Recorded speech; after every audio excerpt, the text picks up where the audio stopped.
On November 9th at approximately 2 p.m. Eastern Standard Time, the Federal Emergency Management Agency will conduct a nationwide test of the emergency alert system. It will be heard on commercial radio and seen on local cable and satellite TV for a period of about 3 minutes. However, the test message will not be broadcast over NOAA weather radio, as it is intended to test other parts of the communication system. The purpose of the test is to assess the readiness and effectiveness of the emergency alert system and identify improvements to it.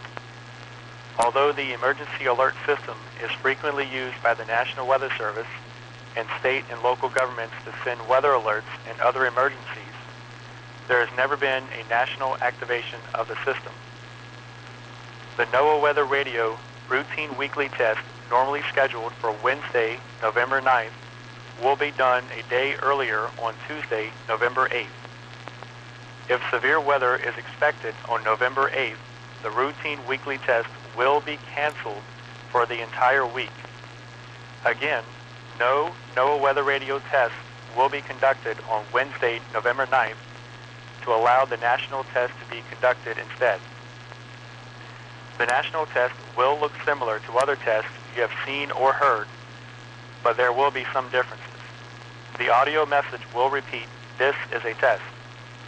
However, the television, cable, or satellite video test message may not scroll, "This is a test."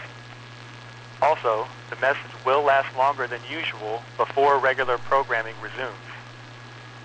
This national test serves as a reminder that everyone should establish an emergency preparedness kit and emergency plan for themselves, their families, communities, and businesses. Visit FEMA, FEMA.gov for more preparedness information.